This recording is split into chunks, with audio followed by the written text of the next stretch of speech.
What's cracking, everybody? Welcome back to the channel. New video. Today we're going to do something different. We're going to do something that is kind of pushing up on where I don't like to talk about stuff, but I think it's very interesting, and people that are aware, slightly aware, are interested. So today we're going to talk a little bit about the Maravillas in Southern California. Very, very old, notorious area.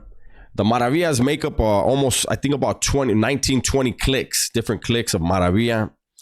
They've been around, I think, since the 1920s.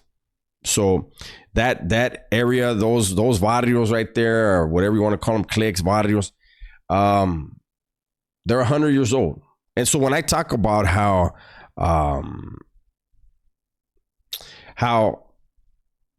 it's amazing to me that after over 100 years, there are still young raza doing the same thing that people were doing over 100 years ago, as far as the gangbanging thing, right? Now, for those of you who aren't aware, the Maravillas, there was a green light put on the Maravillas in the 90s because the Maravillas chose to buck the system.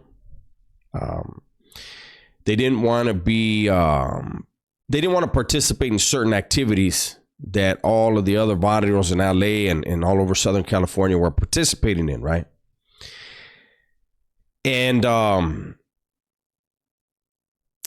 it created a lot of bloodshed. They lost homies, and other people trying to put in work on them lost their homies. It was a very dangerous time. But the thing is this, what a lot of people may not know is the Maravillas have been so-called, let's get this hands in here, air quote time, bucking the system for a very, very long time. The 1990s, it was just more of they were more under a microscope. You know, things had been put in play to where everybody noticed and everybody was made aware of what the Maravillas had chosen to do and what was to happen in response, right? But I think a lot of people aren't aware of the fact that in the system, I believe it was in San Quentin, there was an incident in the 70s where the Maravillas had decided to, or some of them had decided to go against what was going on. And I'm not going to get into all the politicking and all that. That's not what this channel does. But I do want to say this.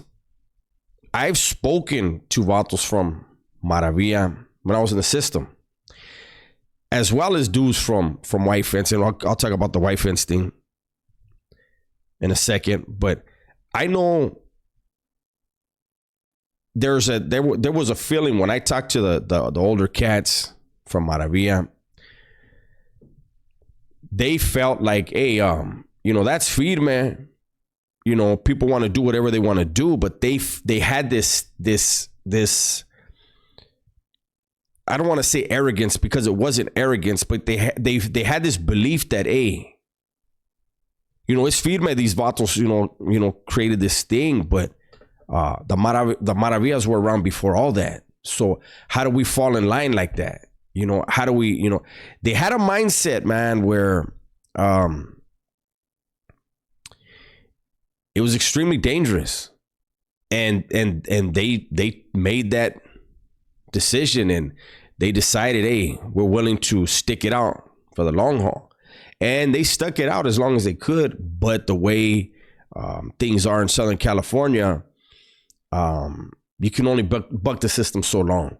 So for like people in other states that are like, man, why you guys let this and this happen or that happen or this happen? You guys don't understand the structure and the organization organizational structure that is in play and in place in California, whether it's in Southern California or Northern California. Now, also, I had told a story a while back on Rene Enriquez, boxer Enriquez, right? And I had talked about how the White Fence gang felt extremely disrespected by Rene Enriquez when he was out there doing his thing. And they had devised a plan that they were willing to catch a green light because they wanted to get rid of Boxer Enriquez. Had Boxer Enriquez not been arrested when he was arrested, he would not have been alive much longer. And I remember somebody in the chat, somebody in the comment section was like, "Oh, you got it all wrong." And I'm like, I got it directly from Vatos from White Fence that were out there when that decision was made.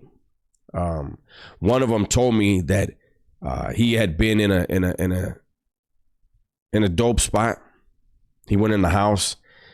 He was Maravillas. He was sick. He needed a shot. He needed a fix of heroin to get well for the day. And cars pulled up, doors open, pistoleros came out with their rifles, handguns, and then Rene Enriquez stepped out of his car, went in and said, "I want everything."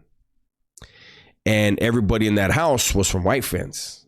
And they were like, this has gone too far. It wasn't what he represented, it was him. He said, he's gone too far.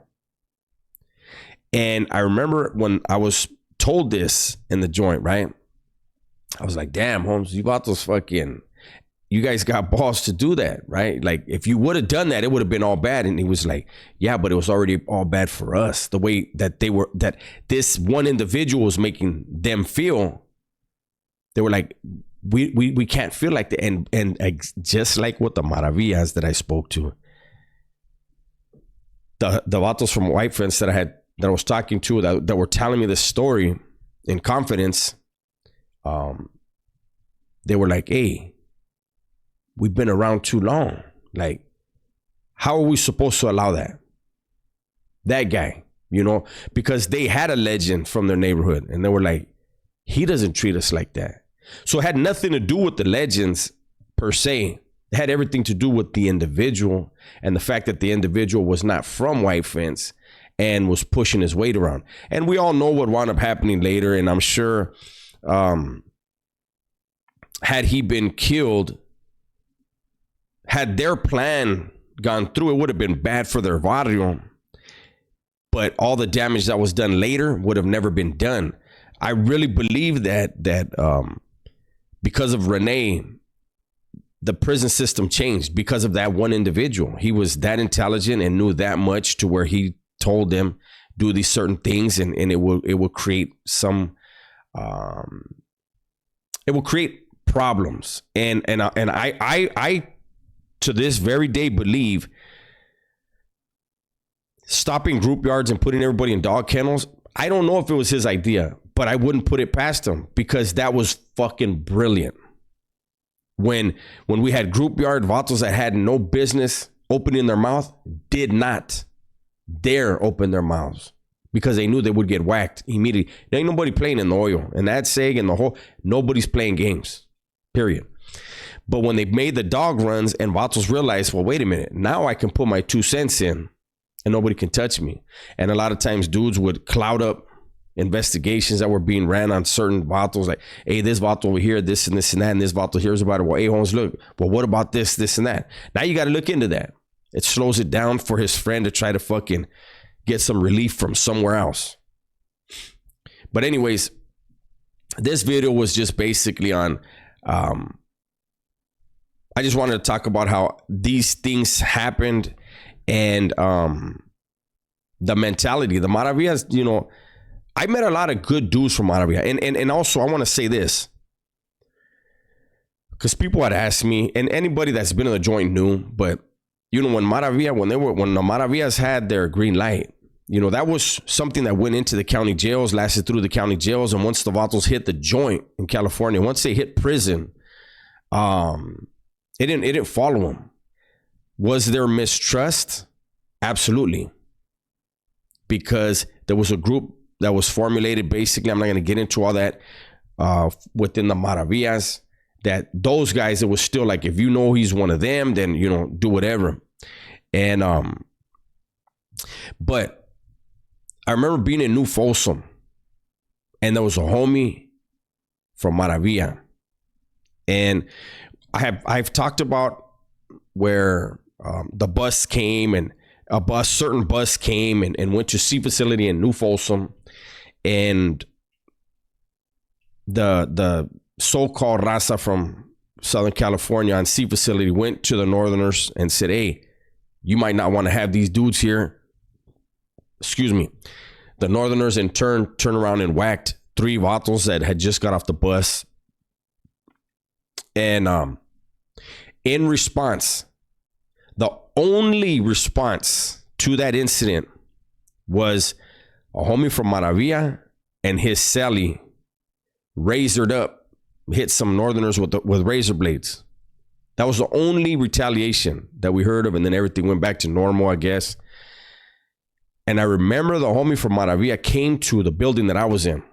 He came to 5 building. My celly at the time was from Sangra, right? And my celly knew him from the county jail, and he was like, hey, that's a firme dude right there, homie. He went through some shit in the county. I'm glad to see he put in some work here. So Vatos are fucking, they'll know what time it is with him. He's a homie, you know what I mean?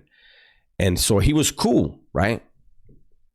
And then I don't remember why he got moved from 5 building, our building, to 6 building in that SAG. And then they whacked him. And we reached out because, like I said, my celly knew him. So we wanted to know, like, hey, what was that all about? And the bottom line was basically, he's from Maravilla. And I remember everybody in our building being kind of pissed. Like, why he get hit for that? He just put in work. He just showed where his heart is. But because of the barrio he's from, his work that he just did is overlooked. And I remember, those of us that were 5 block, we had accepted him. He was firme. 6 block wasn't playing with it. They were like, nah, we ain't doing that. And it wasn't supposed to follow him to the joint. And he had already been in the joint. So anyways, I just wanted to do a quick little video. Those of you that aren't aware, you guys can, research it. The Maravillas are some of the oldest gangs in California. Like I said, over 100 years old and still going strong.